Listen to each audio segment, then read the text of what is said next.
Hello and welcome to Golden Rosa Tarot. Welcome back if you've been here before. I've been out of commission for a couple weeks. I broke a nail, but I'm back in action.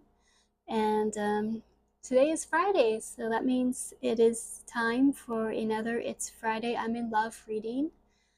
These are readings that just explore the topic of love from a spiritual perspective, and they're very open to any kind of context. It could be having love for yourself, having love for your family, having love for your friends, having love for a partner. Um, However that applies to you at this time, we're just going to do a little deep dive on the topic of love. So thank you so much for being here. I'm going to start off with some tarot for us today. So, dear Spirit, let me give us some archetypes, some things to think about and consider in the area of love today. Give us some structure to our reading. What would Spirit like the collective to think about today on the topic of love?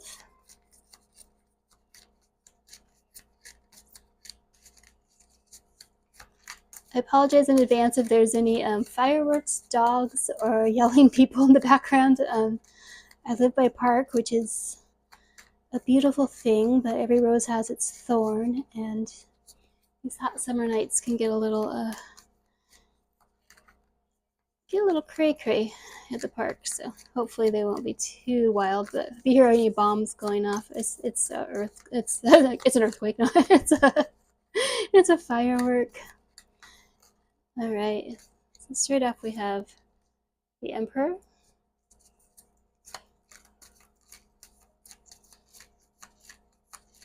Dear Spirit, what are some archetypes you would like to work with tonight in the area of love?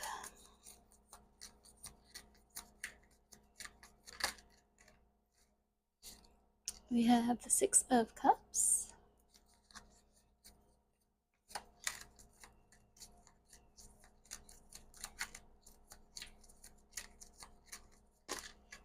Ooh, we got a couple bouncing out there. We got the Eight of Wands. And this is interesting as I'm looking over at my pile. I forgot to pick up this one. It's the Ten of Cups. And then we also have the Five of Pentacles. So this is more tarot than I usually get. But let's just see what story comes through for us today. So we're starting off with the Emperor, and the Emperor is very much about the masculine energy, the father figure, structure, rules, authority. He can be a bit of a stern figure. And we have the Six of Cups, which is very much about nostalgia, childhood, soulmate connections, maybe missing someone from your past. We have the Eight of Wands, which is about communication and travel and movement. And we have the Ten of Cups, which is about, no, I'm sorry, this is the Nine of Cups. And that's about your own personal fulfillment, your own personal wish fulfillment and happiness. And then we have the Five of Pentacles, which is feeling left out in the cold, feeling, yeah, that's the most succinct way to put it. You're out in the snow, you're looking at these church lights shining out at you, and you're just out in the cold.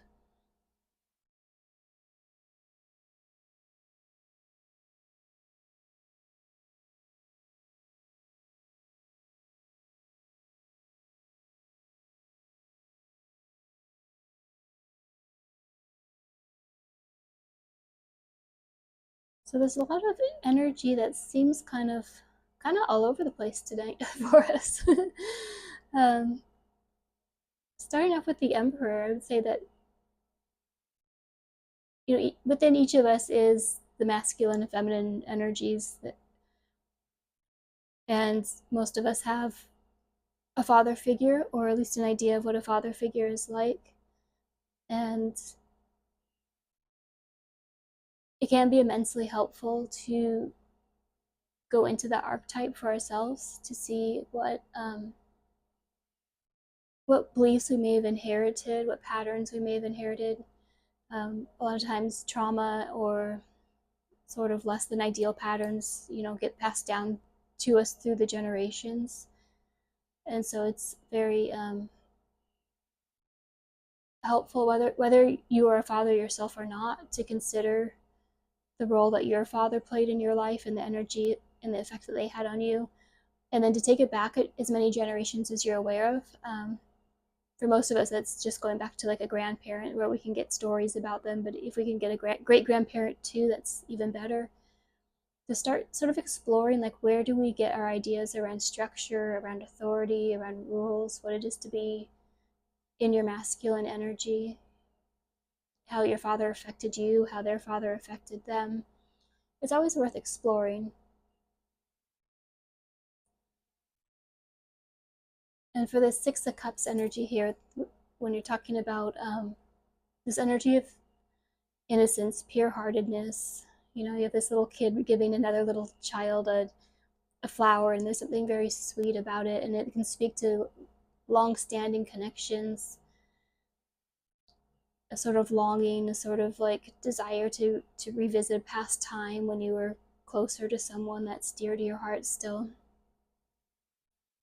And so it can be a time to reflect on maybe where we've like let relationships drop off that we still have a lot of tenderness towards, whether that's a childhood friend, whether that's, a sibling that had to move far away, whether that's someone that you've just kind of lost touch with over time. If you still have that stirring in your heart when you think about them, if there was a pure love between you at one point, it's always worth revisiting those connections. Sometimes our lives do just take us in different directions for a while, and it's like orbiting planets. There's really nothing that can be done about it. But it's another thing that's worth just assessing in your life when you look back at your life. If you think, wow, that friend I had in third grade who, you know, helped me up when I fell and skinned my knee. I wonder what they're up to. It's like you never know. Like there's always room in our lives, I think, for like sweet and genuine relationships. And if you find yourself, drawn to someone from your past, there might be a reason why they're still in your mind and your heart. Um, so next to that, we have the Eight of Wands, which is about communication. It is about travel. So there could be a message there. If you're feeling this way, to take that risk, to pick up the phone, to write that email, to send a Facebook message or friend request, to take some sort of action or initiative if you're feeling yourself missing someone from your past that you had a very pure connection with.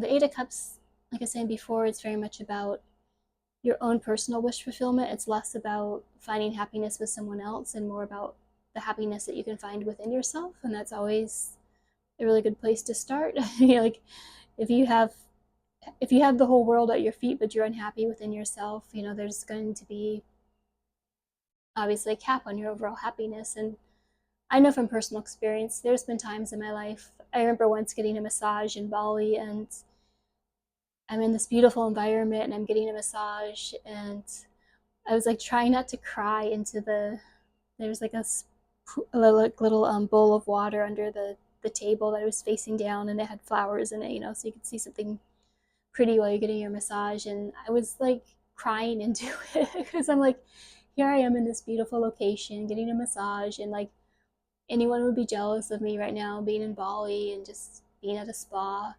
And I felt so lonely in that moment. I felt like, yeah, I can get on a plane and go on this adventure, and I'm really lucky I can do that, but I just really want to feel like at home somewhere, like that was my true desire.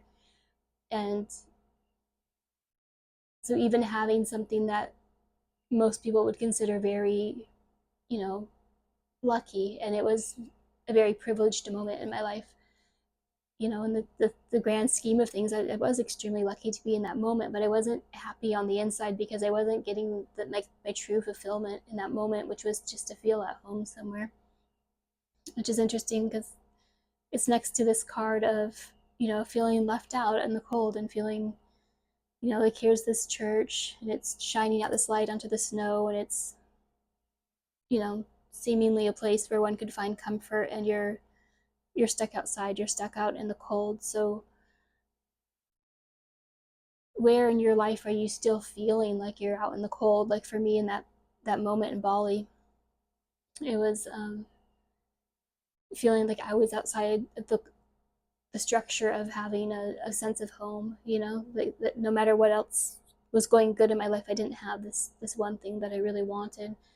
um, and you know, it's really important to examine where we feel unfulfilled in life and in love. You know, it's not being ungrateful, you know, like if it's something that's really from your soul, like really a soul desire, and you don't have it, it's worth acknowledging that to yourself, first of all. And then second, to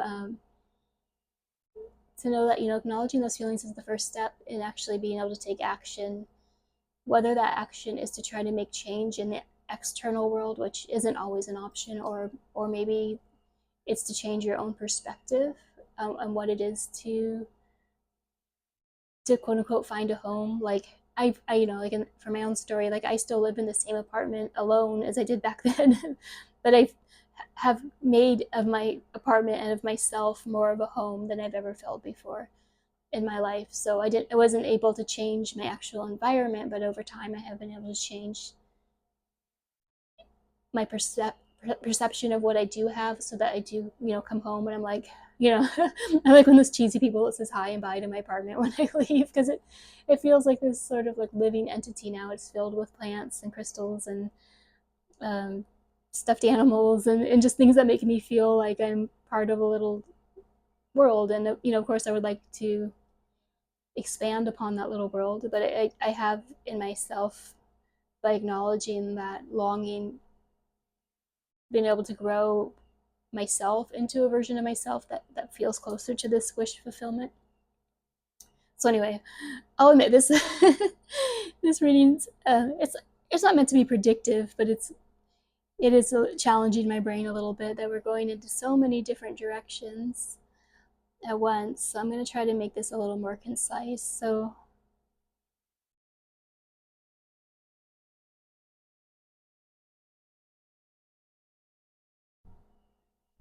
I'm trying to find the overarching story. So we have finding our structure in ourselves, father figure, the authoritarian, the inner compass, you know, the ruler with the scepter, the divine masculine energy. We have this longing, this nostalgia, this impetus to act on that nostalgia. We have the juxtaposition between having our heart's desires and feeling left out in the cold.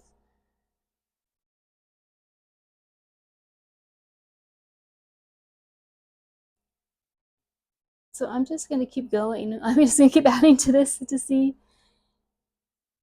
Let's see where this story takes us, because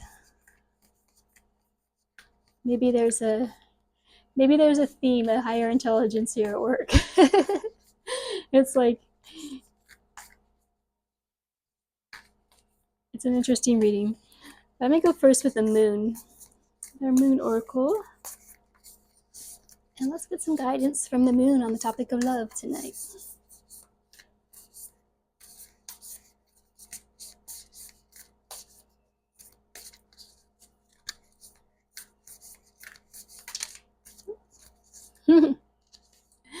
The answers you need are coming, which is a full moon in Gemini energy.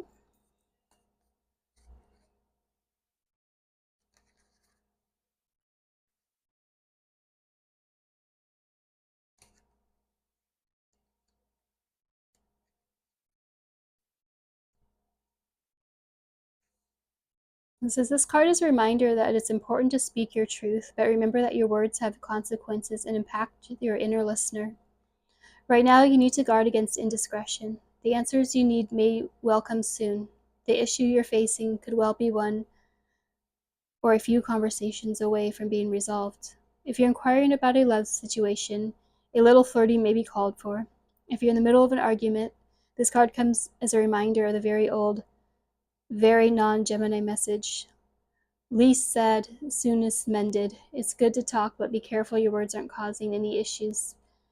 that you aren't causing any issues with your words. Words have enormous power. As metaphysician Florence Scovel Shinn put it, your word is your wand. You create magic in your own reality every time you express yourself.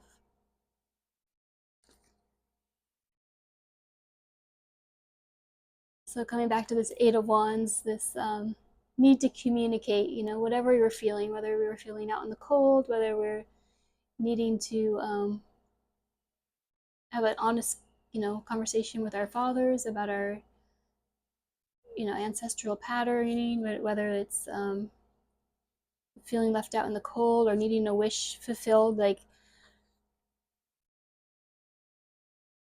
it's hard to get the answer until you start asking questions and diving a little deeper into these things. So that is our message from the moon today. Some additional meanings for this card are: don't be superficial. Someone is trying to flirt with you, have you noticed? For whoever that may apply to.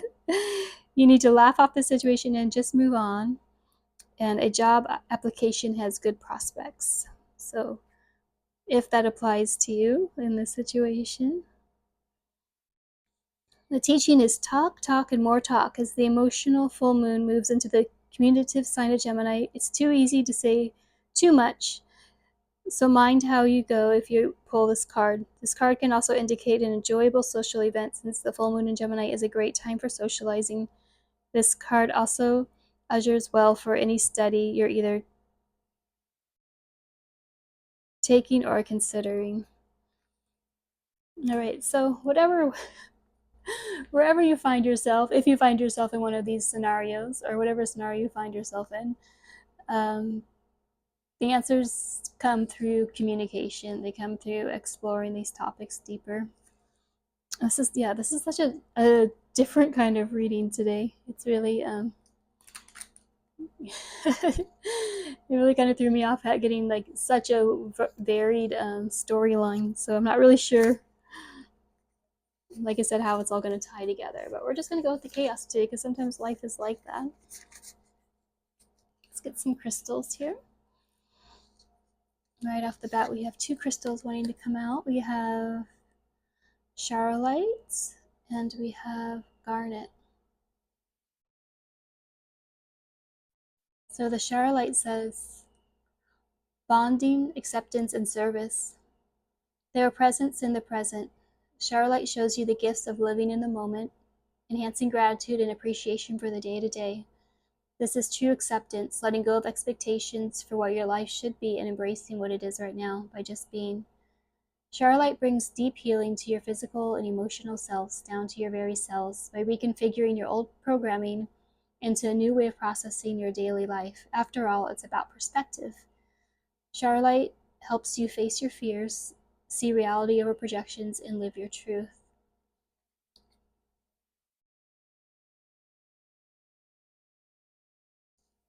So that's kind of what I was talking about before. Sometimes we really can't change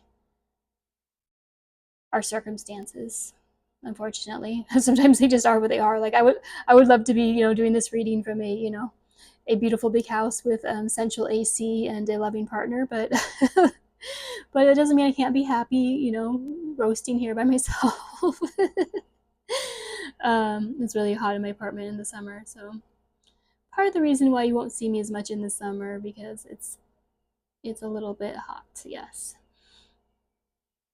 But we can always find ways of accepting the situation that we're in, going deep into the present moment, making do with what is.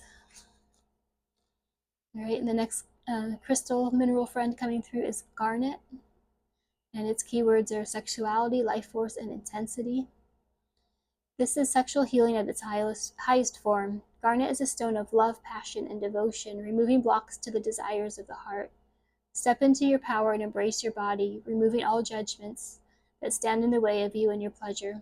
When used in tandem with tantric sex, Garnet can heighten the experience, attracting partners that can help heal sexual trauma. Garnet helps identify and illuminate self-sabotaging behaviors, expanding your connection to mind, body, and spirit. And so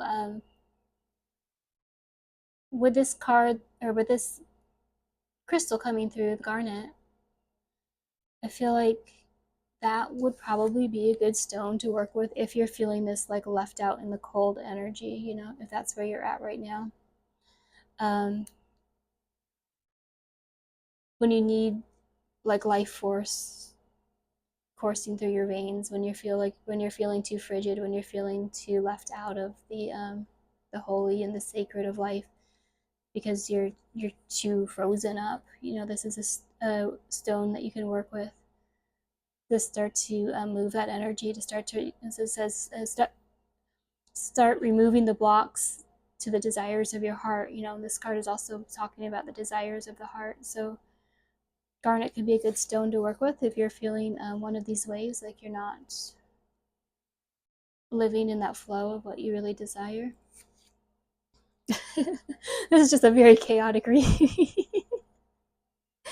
We're just going all over the place, but that's okay. Sometimes life is chaotic, and sometimes readings are chaotic too. So now let's go to visit our plant friends and see what our plant friends have to say about this variety of topics of love that we're dealing with. So we have aconite, and we have lavender. This lavender colored rock and a lavender colored plant. Lavender plant. All right.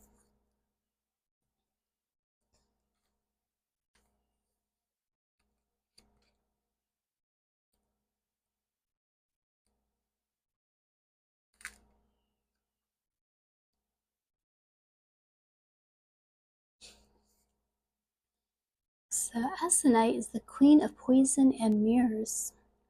Aconite is an edgewalker known as the queen of poisons. Aconite is a plant that is to be taken seriously, dangerously, and reverently.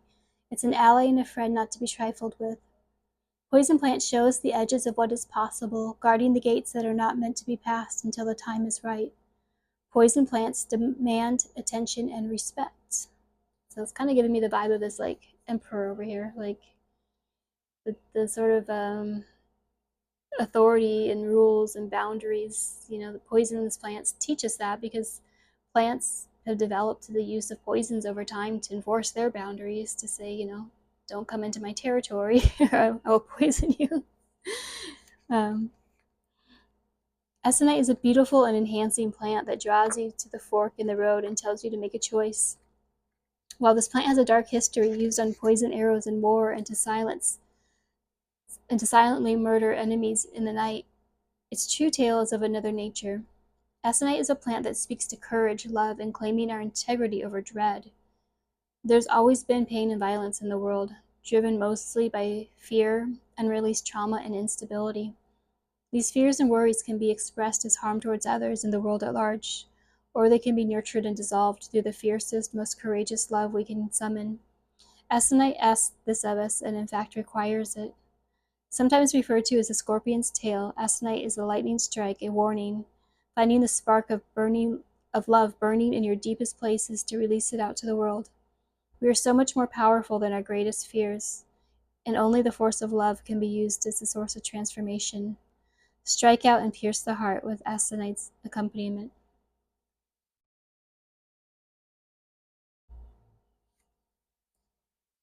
And then we have lavender coming through tonight.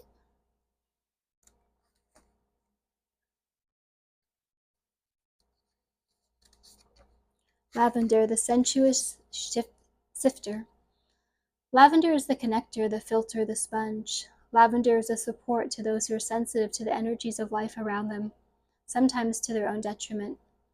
Lavender helps create a porous yet protective boundary so our spirits will not become overly impacted by interactions and energies that do not belong to us. At the same time, this ally supports our ability to live in the vibrant engagement with the world. On this planet, we are also connected to one another. We attune to each other's states of beings. When we are together, we are unconsciously synchronizing our hearts and often our breath. It's a beautiful thing to feel empathy, to feel connected and aware of each other. But there are also harmful and unnecessary parts of this experience. When we find ourselves weighed down, reactive, or upset, possibly even ill or injured by reasons we can't seem to understand, we may be carrying around some energy that does not belong to us. Lavender helps us filter and discard these forces that can be damaging and exhausting, not to mention very confusing. It is important to remain sensitive to the world around us. Many of us who are sensitive muffle or wall ourselves off from the loud din of the world, but through these actions we lose the vital energy of exchange.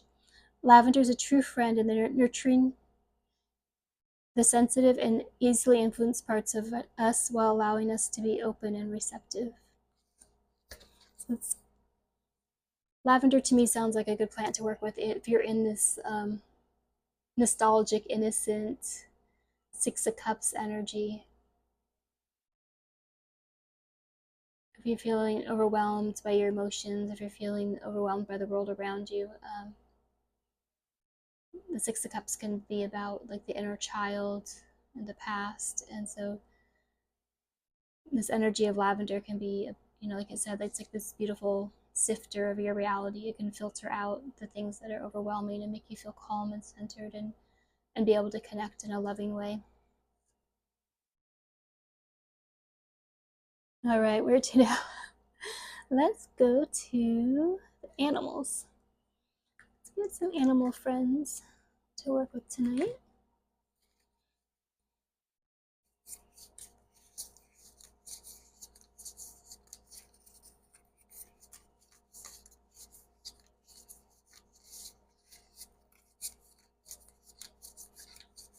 Dear animal friends, who wants to come out and hang out with us tonight? Teach us your methods of love, your ways of being in love with the world.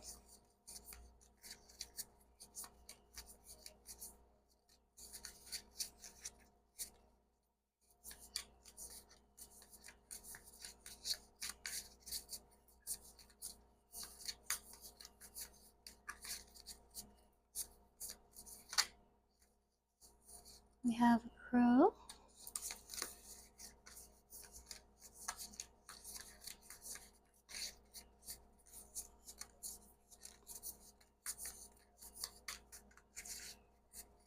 Are there any more animal friends that want to come through and teach us about love tonight?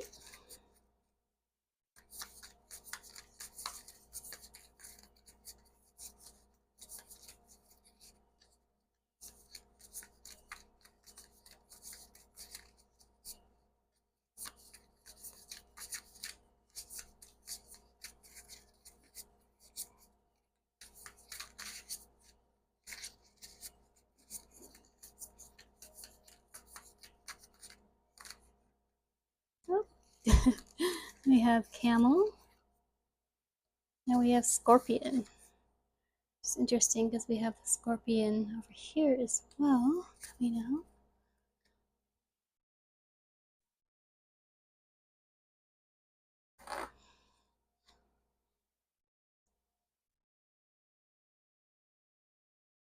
I don't know if that noise picked up on the microphone. My sweaty leg just hit a plastic wrapped canvas that is stashed under my table here. But the noise it made was kind of interesting. So that's what that was. Okay, scorpion.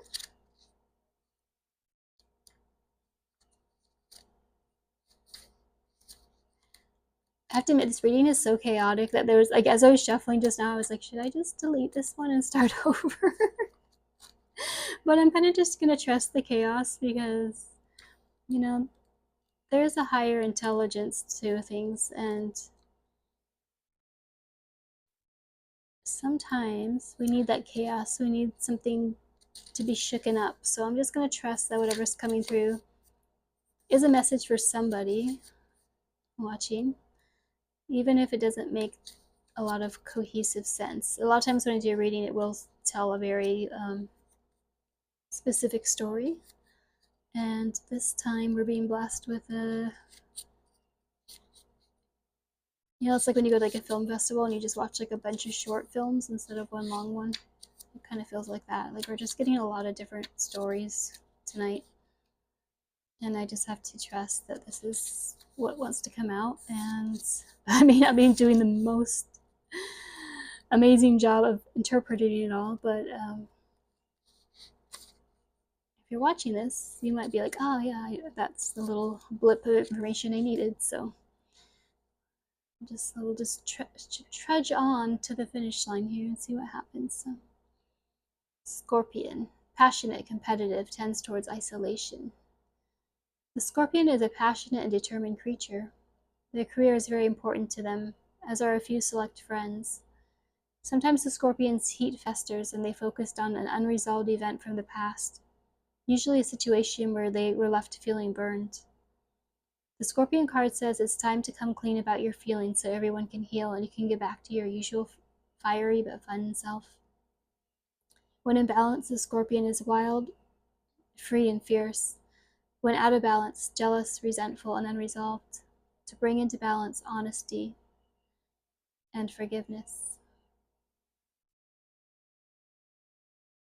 So going back to the Six of Cups card and this communication card, when it's talking about things from your past and communication, like if there's something in your past that's really still festering inside you and it's with someone that you want to work things out with, there's a difference between saying, I just reached the end of my rope with that person, but if there's a chance to reconcile or there's a chance to clear the air, I think it's always worth it just to see what's really going on in a situation, if it's someone you care about, if it's someone you want to work things out with.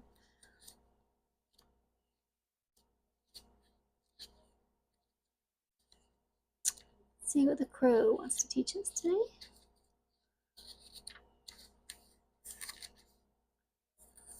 Crow is spiritually strong, creative, and watchful.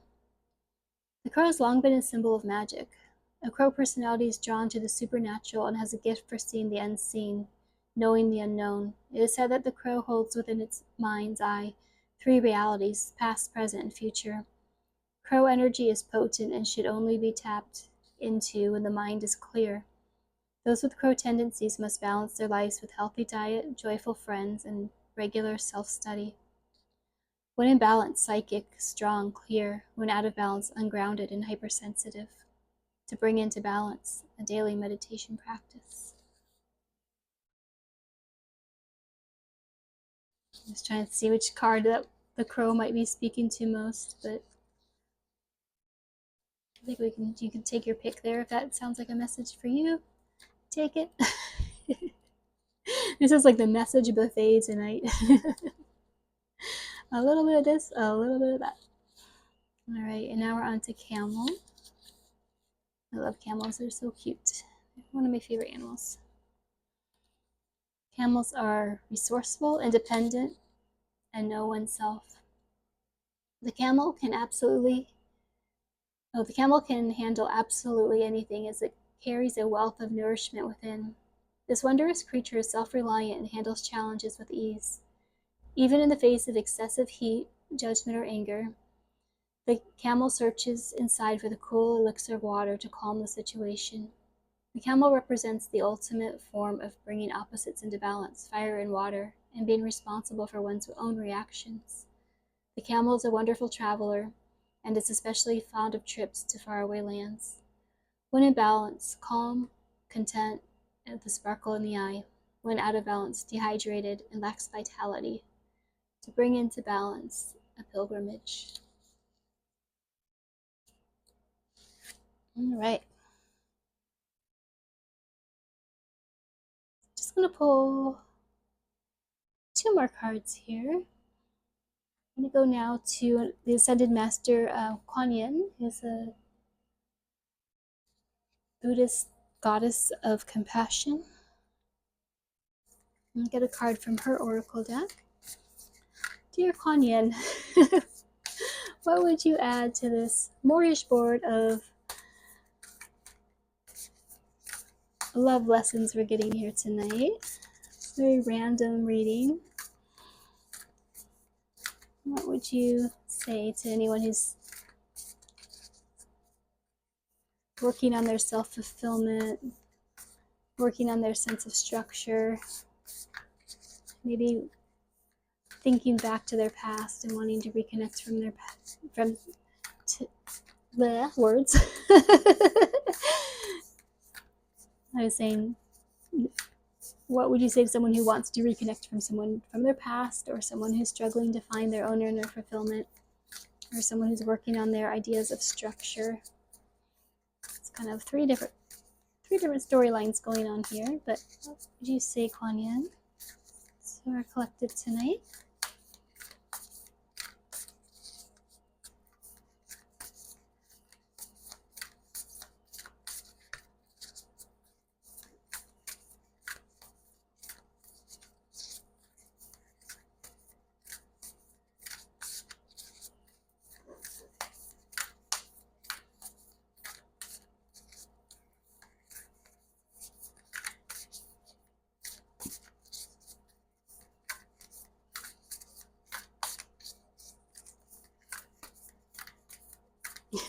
Kuan Yin's being rather tight-lipped. She's like, she's thinking hard.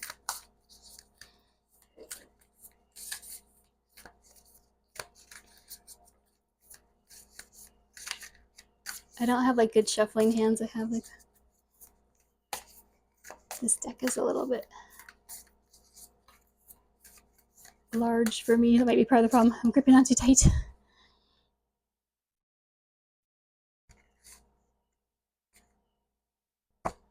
Okay, the message coming out on top from Kuan Yin is grandmother ensures safe crossing. I'm taking a class right now where we're talking about grandmother energy a lot, and how in the paleo age, when humanity was hunters and gatherers, when you see those sculptures of ancient goddesses, and that they have sort of rounder bodies and droopier breasts, and people will kind of look at those and think that's like a fertility goddess or something. The facilitator of the class actually makes the I'll say the argument, but the point that these are the like bodies of the grandmothers, and that it's the body that birthed and fed the entire village, and therefore it was considered the god of their culture, the body that brought forth all of the life around it, in the village, and fed it and cared for it and grew it, It's such a beautiful perspective shift, I think, because we live in a culture that really doesn't value people of a certain age as much as they value people who are younger, and certainly doesn't value the contributions of women very much. The very real hands-on work of giving birth and being pregnant and feeding a baby and raising children. And of course men do that as well, but it's a very interesting shift of perspective to see the grandmother as the most holy thing in a society. So just throwing that out there. It's just something I'm learning about right now that I think is a really beautiful paradigm shift. So I know we all love our grandmothers, but if you didn't grow up with some kind of taught version of a invisible sky god, and you're just looking at what's around you, you would be like, wow, okay, this is the woman that created my mom, who created me, that's God, right? So anyway, just sharing something I'm learning right now.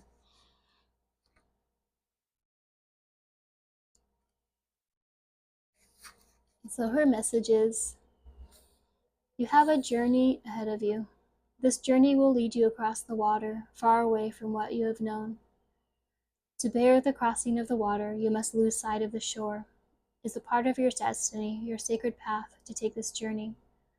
So although you may feel excitement or fear or hope or uncertainty about whether or not you're up to the task, know that it is meant for you. The journey is divinely blessed and will bring great success.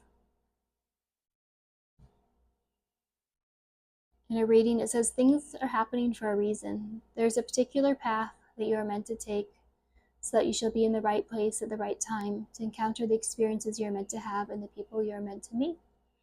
Trust what is happening in your life. Life changes here could be those of career, religious or spiritual matters, lifestyle, or even orientation. It could be any choice that feels as though it will take you more truthfully into your essence. It might not always feel like an easy journey, but it is meant to be and will ultimately bring greater happiness in time. You are meant to take a journey that might mean a trip you are considering, moving house or careers, or even an inner journey of self-discovery and learning. Sign up for it. Don't stay with the comfort of what you know. A whole world awaits you, and you will blossom through the experience that this new world offers you. This oracle is a sign of success in adventure or journey, also of divine protection through any difficult time or experience.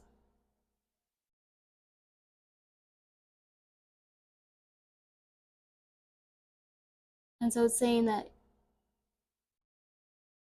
at this time in your life, you may realize to feel fulfilled, you have to make this journey, if you want to go from this out in the cold energy to this fulfilled energy, if you want to go from feeling disconnected from something that is important to you to reconnecting to it, if you need to dive deeper into your own masculine energy and what your role as a father, or what your relationship with your fathers and fathers is like. It's a journey, whether it's an external journey or an internal journey, and it's saying that the grandmother energy is there with you. So the guidance is to cross the water implies more than simply taking a trip. It refers to a more life-changing experience of committing to and taking a journey. A journey is not only an external experience, it is an internal adventure too. Whilst the trip is interesting perhaps and gives us some nice experiences, fundamentally it leaves us the same person upon return. The journey, however, changes us on the inside. It awakens us into more of who we are. The oracle of grandmother ensures safe crossing, indicates that not only are you on a journey, but you must keep looking. You have somewhere to go, a home to find, but you have not quite found it yet. There is something more for you to discover about yourself and your place in the world. There is a part of you that understands this. Do not imagine that where you currently find yourself is your resting place. There is more for you in this life. Further adventures wait you. There are no guarantees as to how your journey will unfold, just that you have had all the preparation you need. Even if you doubt your readiness, and that the ancient wisdom of the Divine Mother in the form of grandmother will protect you, when the time is upon you, when you feel the stirring of divine discontent and the call of the wild to grow and expand, you are best to answer with a huge, heartfelt yes. Okay. So beautiful energy from our grandmothers coming through. And know, if your grandmother's on the other side, she's absolutely looking out for you, absolutely guiding your steps. And you are her energy, still incarnated here on earth. She's walking through you, through your hands, through your feet, through your love, through your heart. And we're always held and guided by our ancestors. And if you don't feel a connection to your, physical grandmother, you can find your grandmother in nature. You can find her in the ocean, you can find her in the mountains, you can find her in trees, you can find her in flowers. Like, that energy always surrounds us, the energy of the ancestors, the ones that came before. There are true gods, really. They're always with us. So wherever your personal journey is taking you at this time, know that you have that ancestral support and love. Okay, I'm just going to do one more card here. It's coming from the Sacred Destiny Oracle. All these cards are so pretty with the ocean. I love the ocean. I miss the ocean. I need to go back to the ocean. I've been away for too long. Oh, my dear spirit. This has been an interesting reading tonight. Kind of a buffet of different messages. But what would you tell us to close out tonight? That's one last message from spirit here.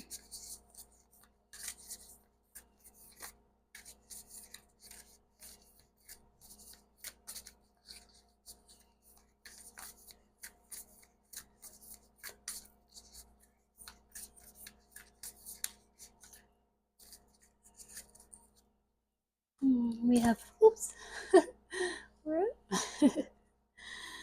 it's the chaos reading tonight. We have this card of this beautiful crystal, and it says wonders.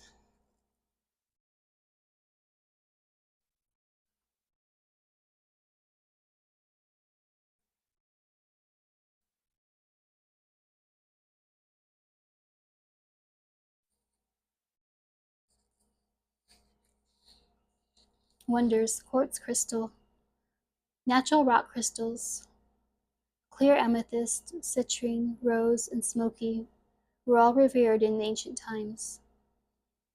The Aborigines of Australia called it maban, which was the material through which their shamans and elders gained their magical powers.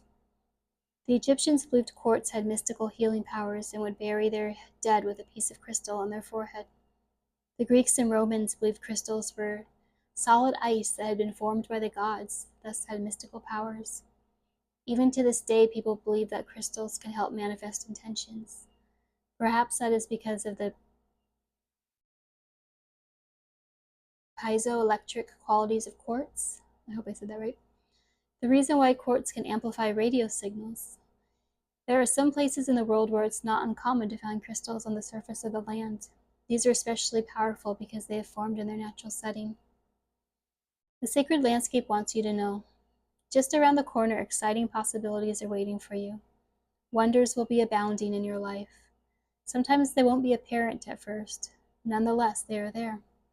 The more you see them and embrace them, the more these possibilities grow in magnitude. Celebrate and cherish even the smaller ones, no matter how tiny they seem. Let go of expectations. Don't limit the way you think that wondrous events could appear in your life. Be open. If you believe, anything and everything is possible. It's a very beautiful message, and it's interesting because it's very similar to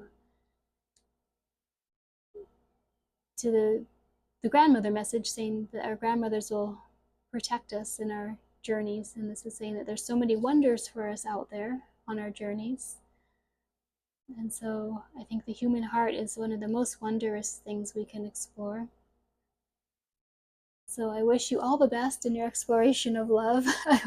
This has been a supremely chaotic reading as far as it just being very incoherent. So I do hope that you were able to find messages that apply to your journey in love at this time. And I send so much love and blessings to you on your path. All right, until next time.